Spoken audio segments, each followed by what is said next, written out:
कात्यायनी माँ दुर्गा की छठवीं शक्ति की पावन कथा। नवरात्रि में छठे दिन माँ कात्यायनी की पूजा की जाती है। इनकी उपासना और आराधना से भक्तों को बड़ी आसानी से अर्थ, धर्म, काम और मोक्ष चारों फलों की प्राप्ति होती है। उसके रोग, शोक, संताप और भय नष्ट हो जाते हैं। जन्मों के समस्त पाप भी नष्ट हो जाते हैं। माँ दुर्गा की छठवीं शक्ति कात्यायनी की उपासना करने से परम पद की प्राप्ति होती है। इनकी 4 भुजाएं हैं। दाईं तरफ का ऊपर वाला हाथ अभय मुद्रा में है तथा नीचे वाला हाथ वर मुद्रा में। माँ के बाईं तरफ के ऊपर वाले हाथ में तलवार है व नीचे वाले हाथ में कमल का फूल सुशोभित है। इनका वाहन भी सिंह है। इनका स्वरूप अत्यंत भव्य और दिव्य है। ये स्वर्ण के समान चमकीली हैं और भास्वर हैं। इस देवी को नवरात्रि में छठे दिन पूजा जाता है।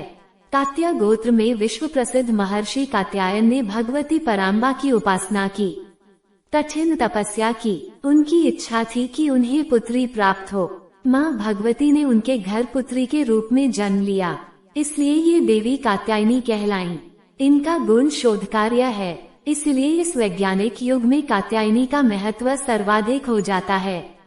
इनकी कृपा से ही सारे कार्य पूरे जो जाते हैं। ये वैद्यनाथ नामक स्थान पर प्रकट होकर पूजी गईं। माँ कात्यायनी अमोघ फलदायिनी है। भगवान कृष्ण को पति रूप में पाने के लिए ब्रज की गोपियों ने इन्हीं की पूजा की थी। ये पूजा कालिंदी यमुना के तट पर की गई थी, इसलिए ये ब्रजमंडल की अधिष्ठात्री देवी के रूप में प्रतिष्ठित हैं।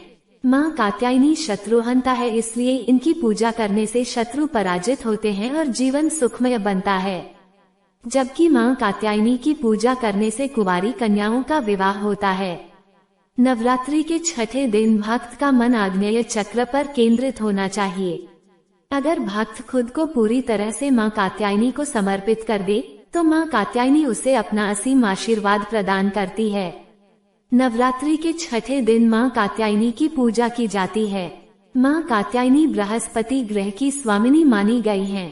कात्यायनी देवी की पूजा करने से बृहस्पति ग्रह से संबंधित दोष समाप्त होते हैं।